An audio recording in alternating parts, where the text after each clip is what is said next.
Looking a little foggy. It's a little better. Looking very shiny and luminous right now.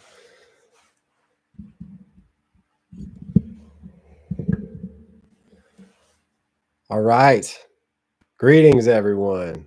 Welcome to the very first live stream on the Vital Aesthetic channel. Grateful to have you here. Thank you for being. Thank you for your presence. So I have some notes. I'm going to run through those. But as I move through those notes, I'm going to endeavor to allow this to flow freely so that I'm not just reading a script. Because not only does that feel somewhat restrictive, but it also is less pleasant to listen to, I feel. So my name is James Freeman. I'm also known as Bagheera the Man. I work as a holistic life coach. And essentially what I do is I teach coherence. And by coherence, I simply mean knowing who you are and what you really want. Because when you have clarity about who you are and what you want, then you can work intelligently with your life experience in the structure of creation to be effective and efficient in creating the life, the experiences, and the circumstances that you truly desire, so that you can experience genuine fulfillment. Because I think we can all attest to the fact that when you are living your life in a way that is not authentic, that is not in alignment with who you truly are and what you truly desire, there is no satisfaction in that, no genuine, lasting satisfaction. So I work as a holistic life coach. I am also a musician. I recently started a podcast. I create content, videos, and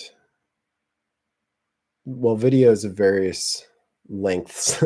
I've recently been dabbling more into creating short form content, very, very short content where I quickly explain various concepts and techniques, things that I teach to my clients. So I'm also a writer. I have written and published a few books, and I am somewhat actively engaged in writing and publishing a science fiction fantasy series called Cosmic Garden, where I use this fictional narrative in this fictional universe that I created to weave the concepts and techniques that I teach to my clients into this other format, because sometimes learning that way can be more effective. For some people, a fictional narrative is a more effective way for them to learn things than to just hear someone rattle off rhetoric. So I've written some books. I write this sci-fi fantasy series. I recently published my first and so far only solo acoustic folk music album that has been in the works for some years. I am cultivating a growing library of videos that are focused on personal development, specifically what I call coherence, which I mentioned earlier, knowing who you are and what you want. So if you value my work, you can support me by buying my books, my album, my organizational tool, the Psyche Sorting System, which we'll talk about a little bit later in this live stream. You can book a coaching session with me, or if you just want to send me a direct donation, that's also an option. So there's links to all of my work and all of those different ways to support me in my link tree linktr.ee/freemanjames. So because this is my first live stream, I'd like to provide a variety of ideas and techniques that can help you to develop coherence, beginning with the direct experience of your true nature. So we'll go ahead and start with that now.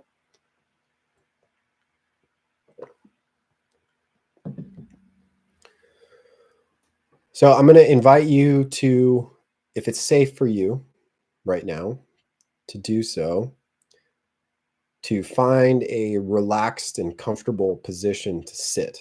Or if sitting isn't comfortable for you or feasible, then laying down is okay too, but preferably not where you sleep, because if you lay down where you sleep, then your body is going to tend towards sleep.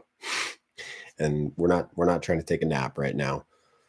We're going to engage in an active relaxation practice.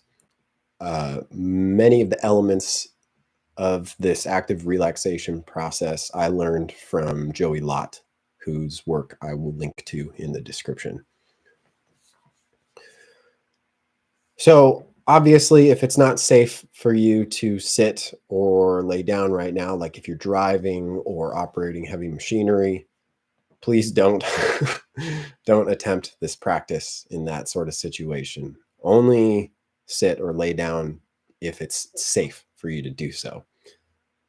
Okay, so I'm going to just give you a moment to take your seat or lay down and get comfortable and relaxed.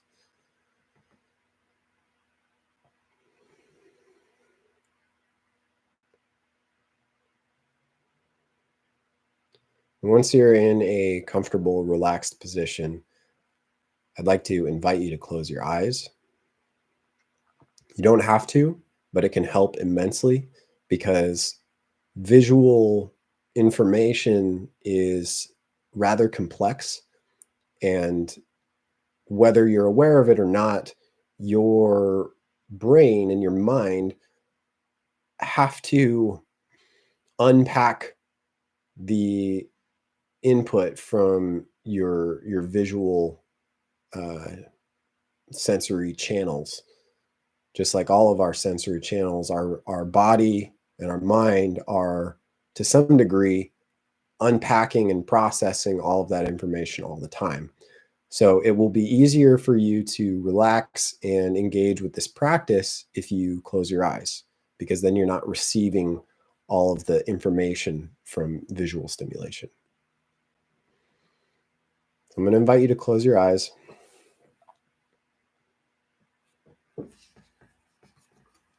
And if it's safe for you to do so, with your eyes closed, I'd like you to bring your attention to your breath.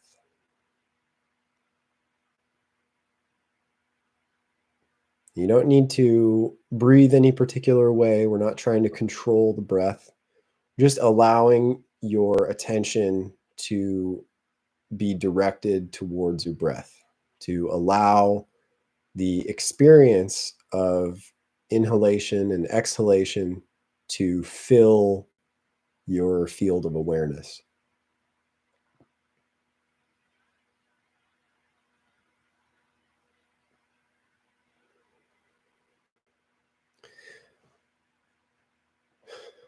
As you focus on your breath, I'd like to invite you to see if you can notice the flow of vital power that is expressing as breath.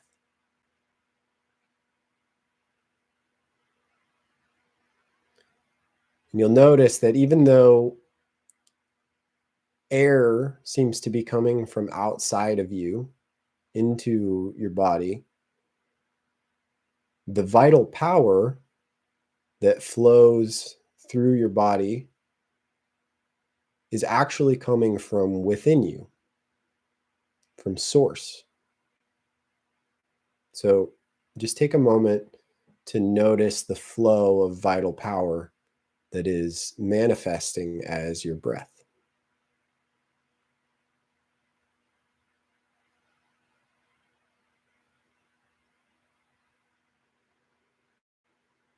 So thoughts may come and go, emotional experiences may come and go, and there may be various sensations, but I'd just like you to focus your attention specifically on the sensation of your breath.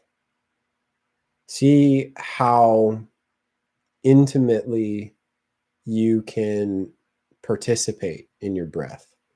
Again, we're not trying to control it, we're just allowing it to happen. But just see how intimately you can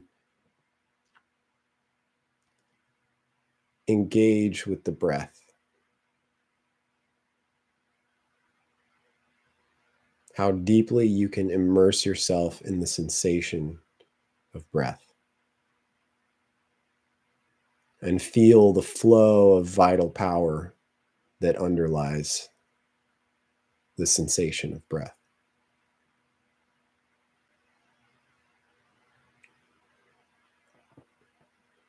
So the breath is naturally flowing.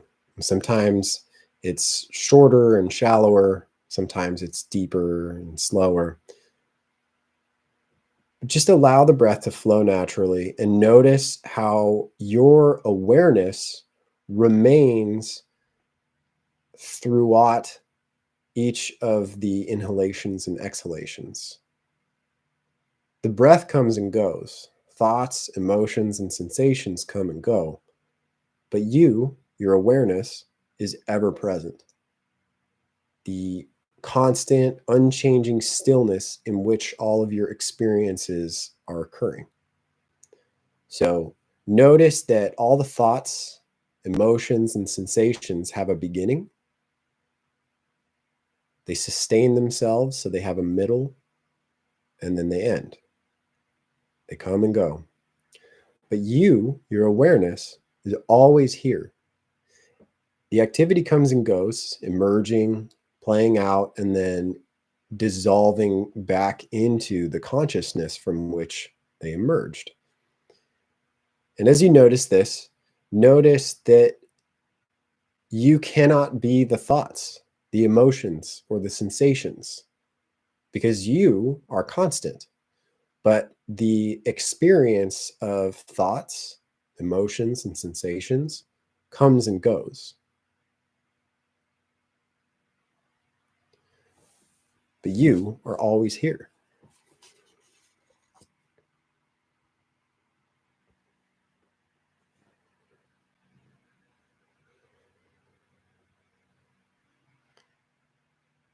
This unchanging awareness is the foundation of self-realization.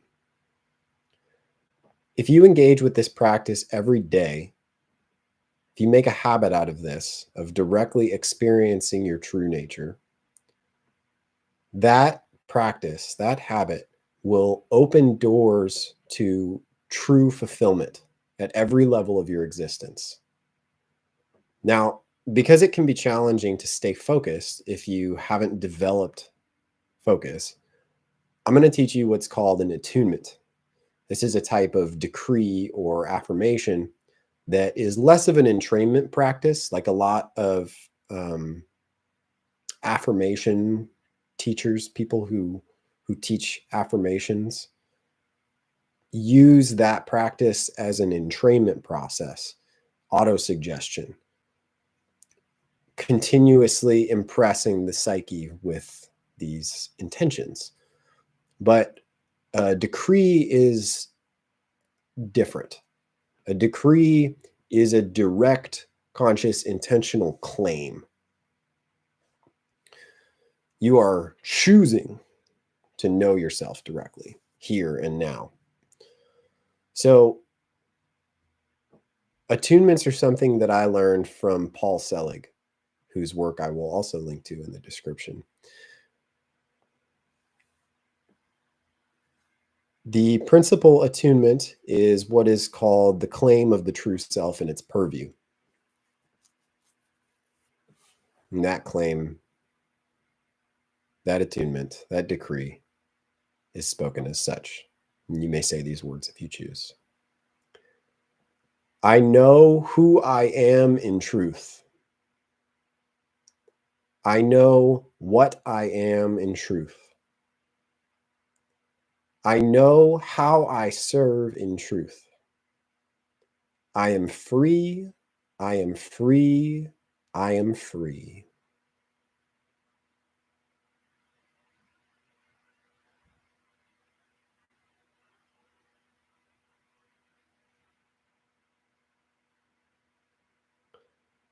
If you choose to speak this attunement, I'd like you to notice the sensations that occur within the body.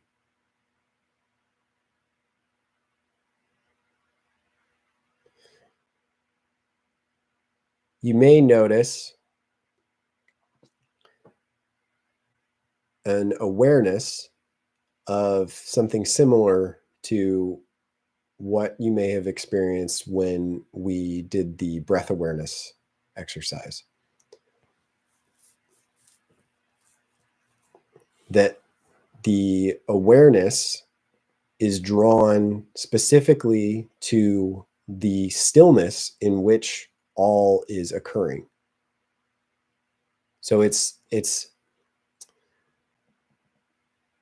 not focused on any particular thoughts or emotions or sensations, but rather the field in which all experience is occurring, because that is who you truly are. That is your true nature. You are not the thoughts, emotions, or sensations. You are the stillness, the silence, the awareness in which all of these phenomena occur.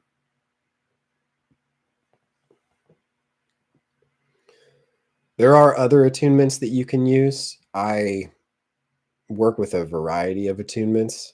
It depends on the purpose. For example, a variation of the principal attunement would be, instead of saying I am free, you could say I am here. And I find that this sometimes is more effective for bringing the attention away from ruminations on the past or concerns about the future, and anchors the awareness into the present moment. You say, I am here. I am here. I am here. You're intentionally anchoring your focus into the present moment. So you may notice, if you have some resistance in you, that when you speak a decree such as I know who I am in truth, that there may be some interference.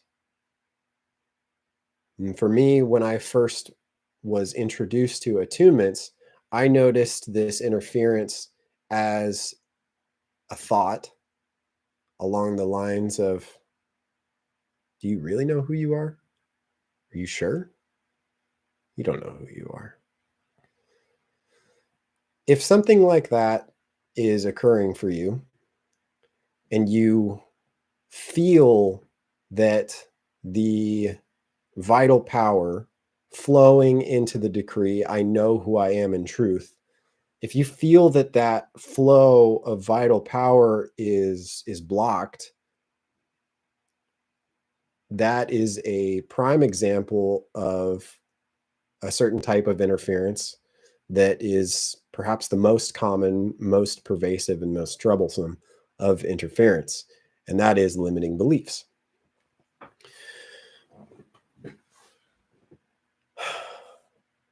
Limiting beliefs are potentially the only real problem that any of us deal with, because it is these limiting beliefs in which our misidentification is rooted. And it could be said that misidentification is the only real problem that any of us have. Because if we know who we are, then there aren't any problems. There might be challenges, opportunities to know ourselves through, opportunities to grow, but we wouldn't be perceiving anything as a problem if we really were grounded and centered in a knowing of who we are. So limiting beliefs are something that it's important for us to sort out.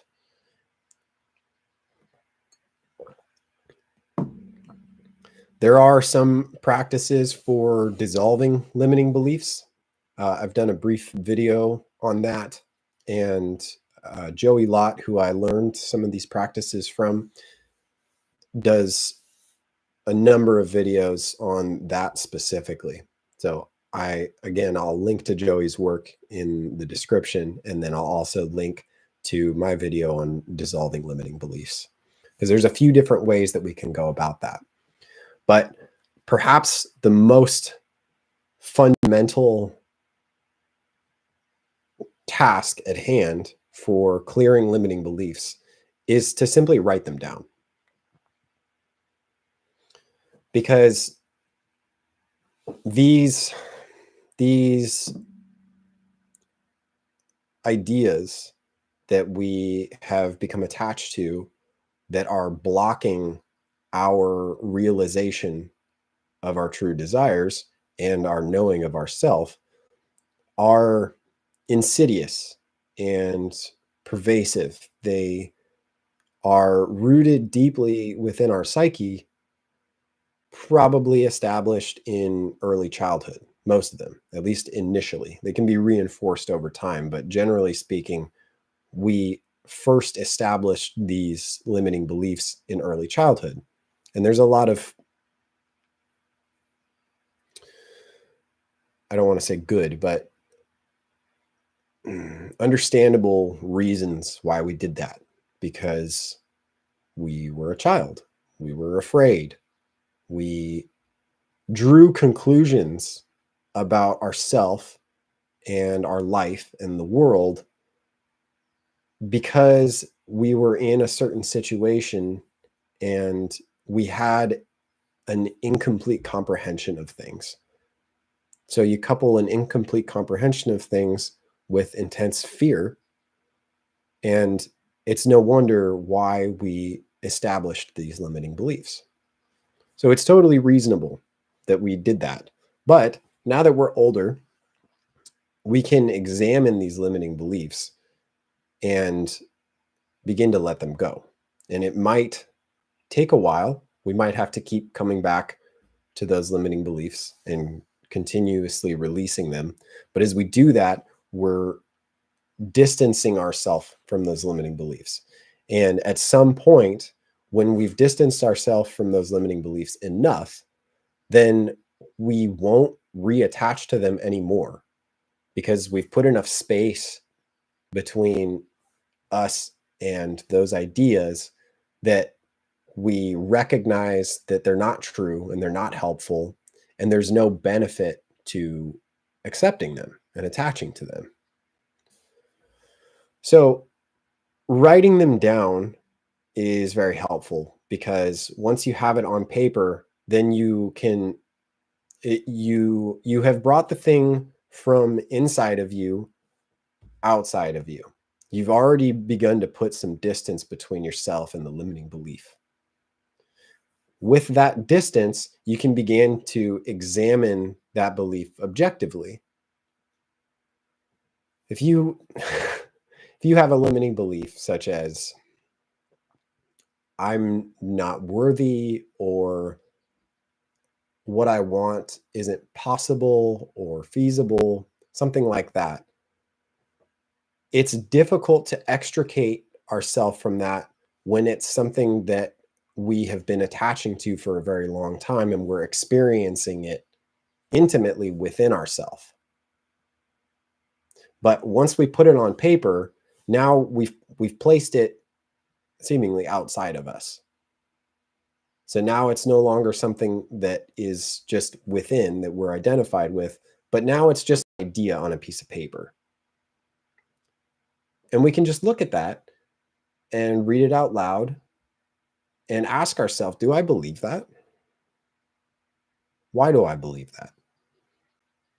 And there might be a story there like, well, I was afraid, or well, this happened when I was a child, and that indicated to me that this limiting belief was true. And so then I took on the perception that it was important for me to hold on to that limiting belief so that I didn't end up experiencing more pain.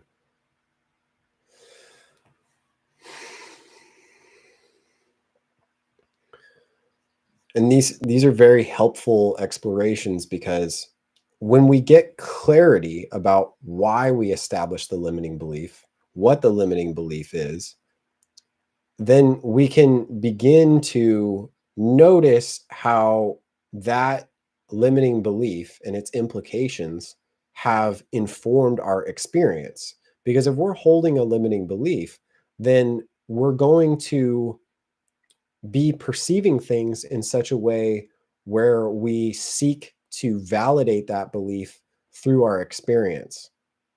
So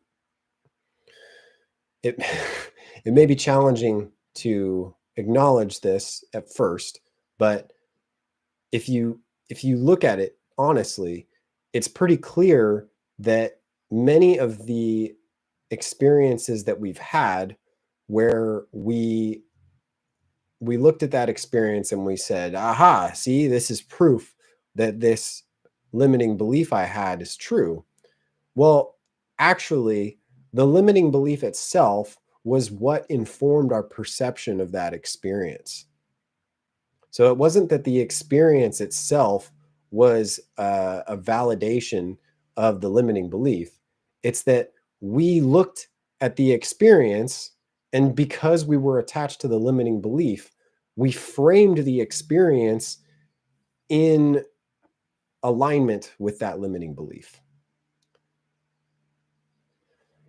So this is a whole can of worms. It can take a while to really pry these things apart. So rather than try and unpack that all right here and right now, I'd like to invite you to begin engaging with what I call the sorting of the psyche. And the way that I teach my clients to go about this is either to use the organizational tool that I created, the Psyche Sorting System, which I mentioned earlier, or to take a more simplistic approach and simply write down what our problems are, what we think our problems are. And as we write those down, upon reflection, we'll notice that the way that we're describing our problems very clearly demonstrates what limiting beliefs we might have. Because the narrative that we're using to describe the circumstances in our lives are going to carry with them all of the beliefs that we're holding about that circumstance. Trying to think of an example. So, for example, if you believe that a problem you have is that you have to do things that you don't want in order to get your needs met, well, that's when you look at that objectively, it's obviously not fundamentally true, because there are many people in the world who don't do things that they don't want to do, and they still have their needs met. The another limiting belief that may be attached to that one might be something along the lines of, oh, well, those people only have their needs met because they are more worthy than I am, or they have special circumstances, or um,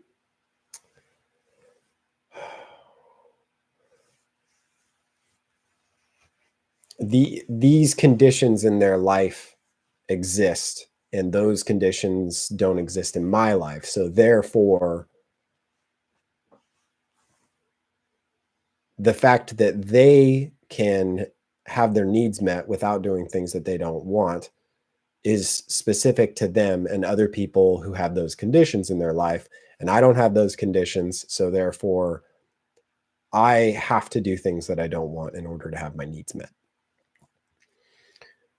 But if we if we look at that, it's actually that belief itself that is informing our experiences of that. Because when we are holding a limiting belief, we're insisting that the experience we have validate that belief. There's an idea that's pretty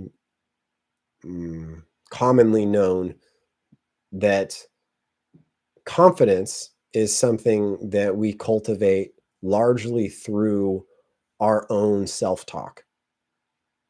The saying is something like, believe you can or believe you can't. Either way, you're right.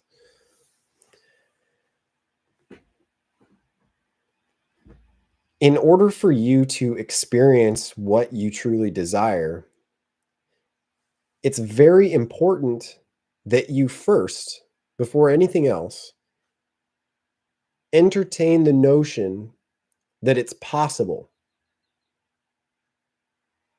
Now, you might have to weed out other limiting beliefs in the meantime, but if you're saying, I desire this, but then you're simultaneously telling yourself, but it's impossible, you're blocking yourself from experiencing what you want without even any proof that that's the case. Because I'll tell you right now, whatever you truly desire is valid. It must be possible because your purpose for incarnating here, taking a body, embodying here in this life, was specifically to realize your true desires.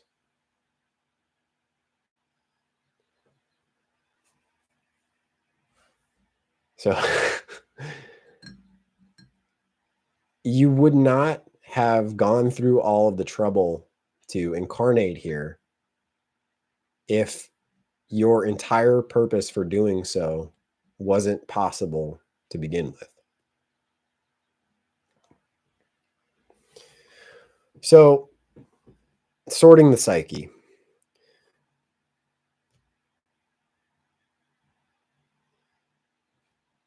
What I would like to invite you to do is to begin by writing down everything that you think you want.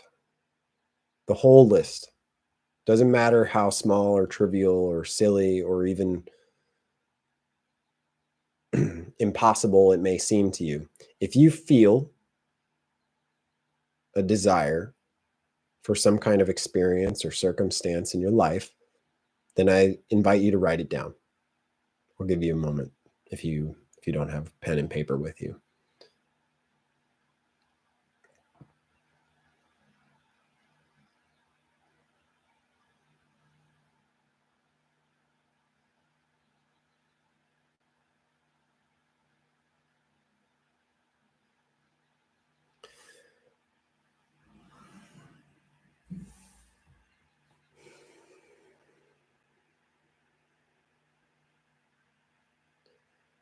So, as you begin to list your desires, just take a moment with each one to consider whether that's really important to you. Like, if you never experienced that thing, would you, and you reach the end of your life, if you hadn't experienced that thing, would you feel a lack of satisfaction? If it's not all that important to you, you can let it go. What we're trying to determine here is what your true, authentic soul desires are. Those are the ones that you'd need to fulfill. So you're composing your list, you're narrowing it down, and you might find that a lot of the items on that list are not authentically yours. They may have been imparted to you by your parents, teachers, society, culture, media, wherever they came from, but they're not yours. And a simple way to go about making this determination is to just take a moment to imagine the experience of that desire. Really take a moment to immerse yourself in the feeling of that experience. And if it doesn't feel satisfying to you, if it doesn't really do it for you, it's not yours. And so, right there, as soon as you have begun to imagine this experience and noticed that you don't feel any genuine satisfaction in that, you can let it go. It's not yours. And in this way, we begin to whittle down the list. So, aside from clearing desires that are not ours, another thing that can be very helpful, and I would say is quite important, is to unify like desires. So if you have multiple desires that all have the same underlying theme to them, like for example, if you desire to feel safety and you also desire financial abundance, if those two things are intimately related, then you could just unite them into one desire, such as I desire to experience financial abundance.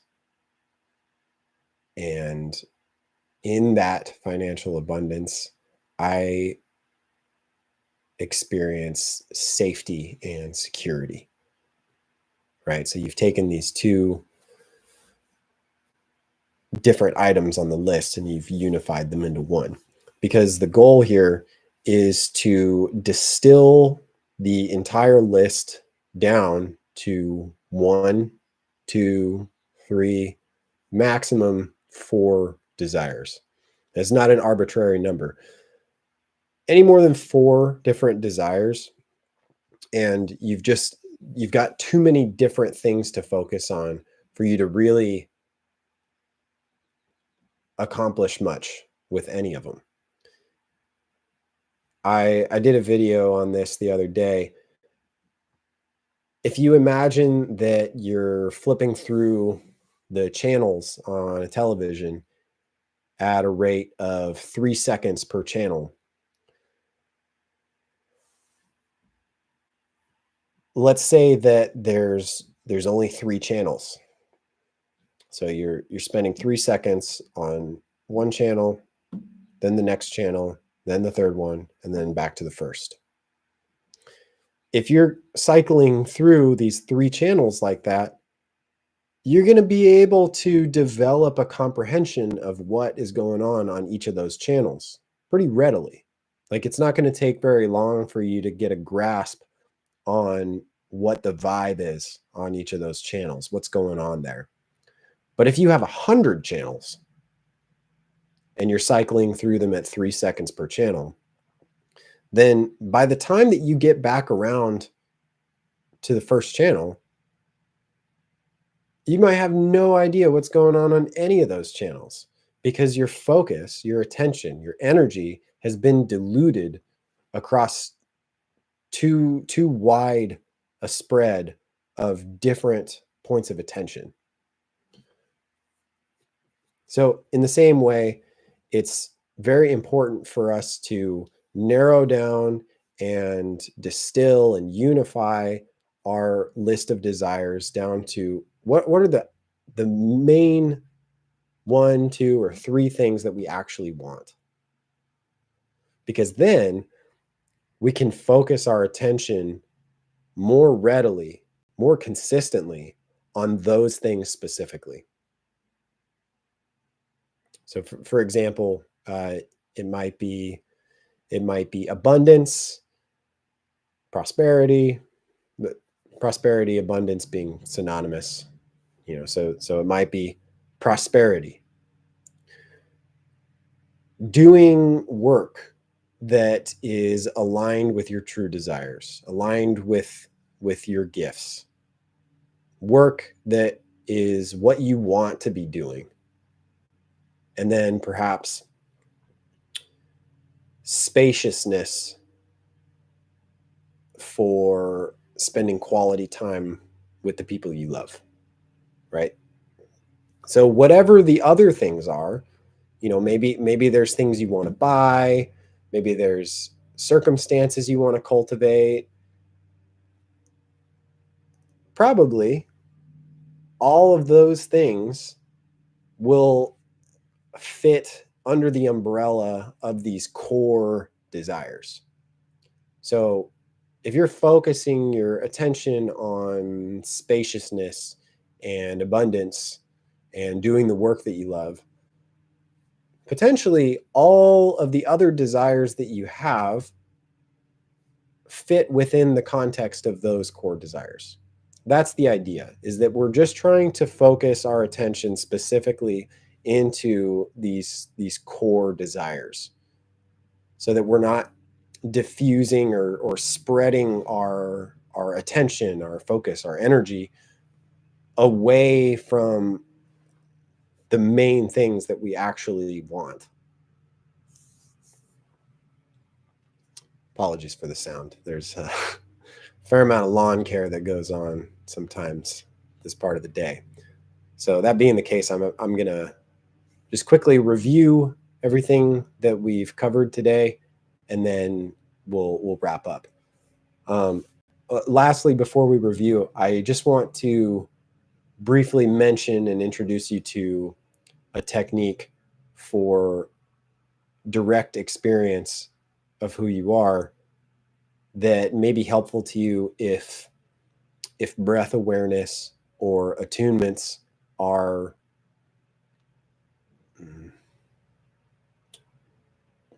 too intellectual or too complex. This is a practice which you may be familiar with. You've probably heard people chanting Om. And while I'm not going to encourage you to chant words specifically, I'd like to just very briefly explain how powerful toning can be. So in my view, all of creation could fundamentally be described as sound. We've all heard the expression that the universe is vibration. This is a vibrational universe. That vibration and energy, frequency, tone are all the same thing. And so, in my view, all of the different phenomena that we experience in this realm it all stems from vibration, subtle vibration that through accruing enough density is what expresses in all these other forms, right? All of the matter that we perceive is at its core subtle vibrations. Goodness gracious. Bear with me just a moment. I'm going to see if I can dampen the sound a bit.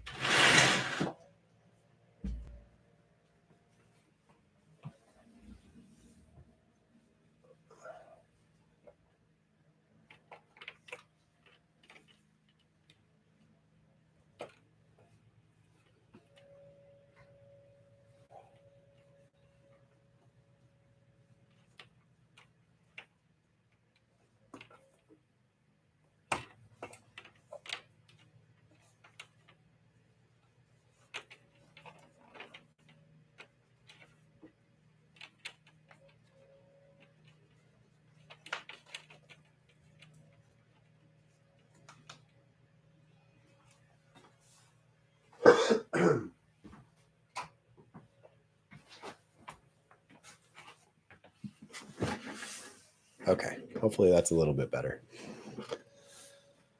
Okay, so because this realm is entirely made of sound, which is expressing in all of these different forms, all of these different states of matter, I believe it has been my experience that sound or tone is actually the greatest creative tool that is available to us in form. And so to give you some idea of what I mean,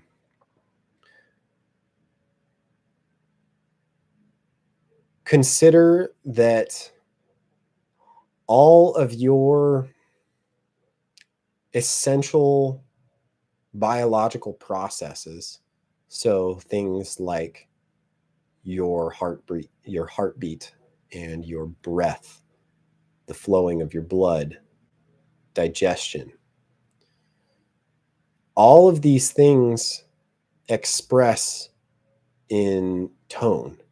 There are sounds associated with all of these. The flowing of the blood is rather quiet, but if you were to, put a stethoscope near your arteries and listen very carefully, you would notice that there is a sound to that. We know our breath and our heartbeat have audible sounds also. So even though the subtle vibrations, the most subtle vibrations underlying all of creation are so subtle that they're inaudible,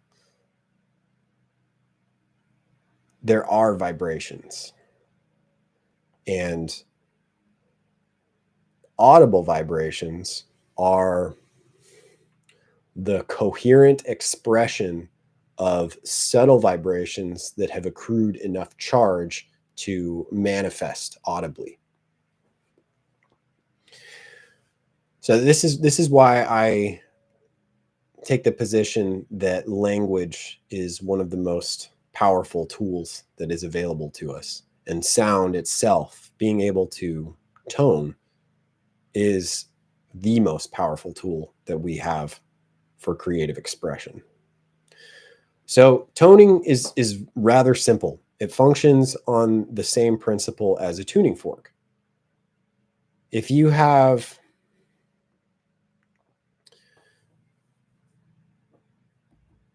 if you're tuning a piano, for instance, the coherent tone of a tuning fork is an anchor point that you can align untuned or dissonant strings to. And for anybody who's ever tuned a guitar, you know that you can not only hear, but also feel somatically the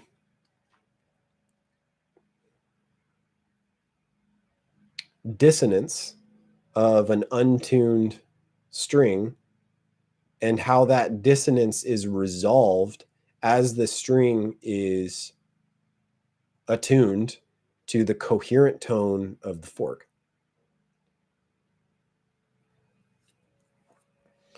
So in the same way, we can express coherent tone with our voice. And what this does is, when we sustain this practice, the dissonant components of our body, our nervous system and our circulatory system and various organs in the body, will attune to the coherent tone that we're expressing with our voice. So I'm just going to give a brief example and then we'll wrap up. So for myself, if I feel out of balance, if I feel confused or concerned or out of whack, then oftentimes I will engage in this toning practice, and it always always shocks me how rapidly I begin to feel better, because all that was happening was that I was becoming incoherent, that some part of my body or my psyche was dissonant. And by expressing these coherent tones, I naturally begin to bring my nervous system, my organs, and my psyche into alignment with these coherent tones. It's not complicated. It's really just as simple as making a sound and sustaining the sound continuously. And you do this several times over, and you'll notice that you start to feel better almost immediately. So this, I'm not going to promise that this is going to be pleasant or pretty, but I'm going to go ahead and tone a few times, and then we'll bring this live stream to a close.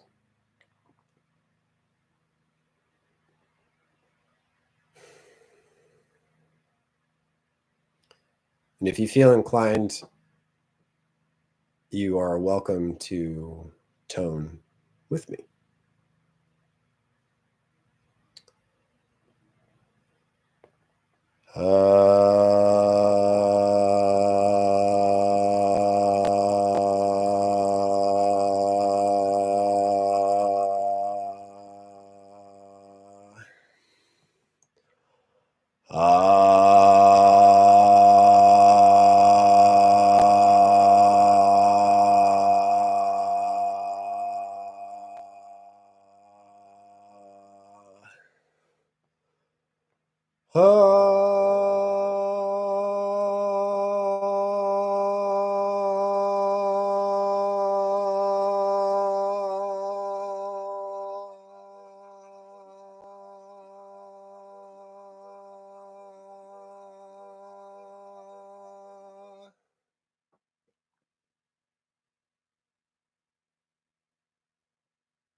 If you do engage in this practice, I'd like you to notice how your nervous system and your psyche will naturally begin to relax and settle into coherence.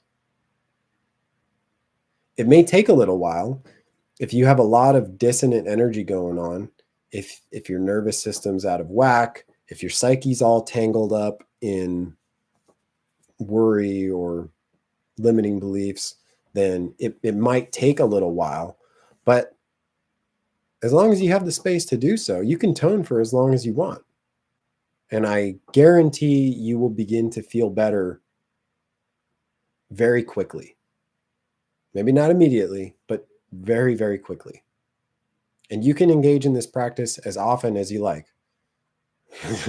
People that maybe you live with, or people that are near you, may be a little confused, but that's okay. You can tell them what you're doing.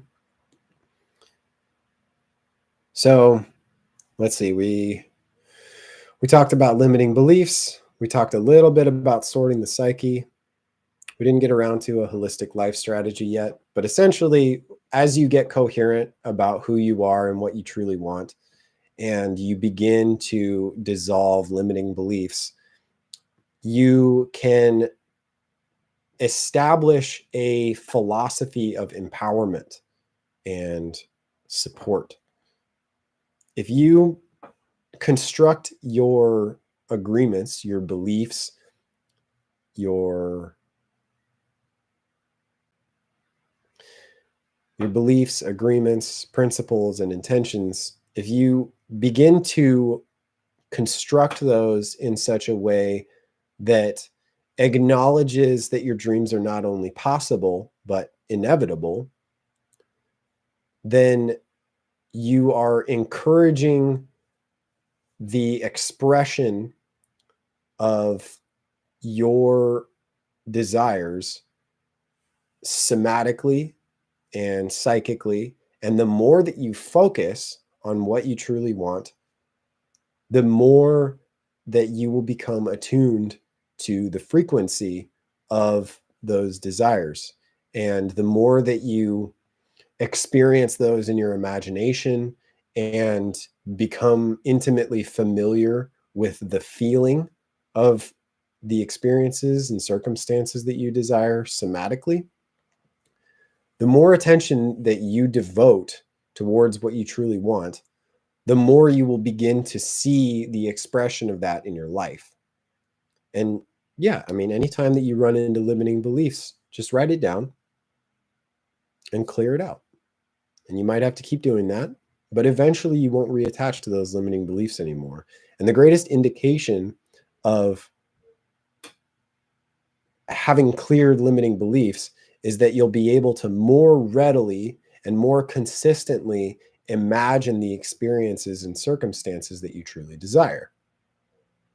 When you're able to, for minutes, hours, maybe even days, focus your attention primarily on what you truly want and experience that in your imagination and somatically, the physical manifestation of those desires is bound to happen, and quickly. The only reason that we slow down the expression of that or inhibit the expression of that is with our limiting beliefs. So we just got to be consistent about identifying those limiting beliefs and clearing them out. And so these practices constitute what I call a holistic life strategy, which is essentially all of the beliefs, agreements, principles, and intentions that you establish to support and empower you in orienting yourself towards what you truly want, and focusing on what you truly want and receiving the manifestation of what you want.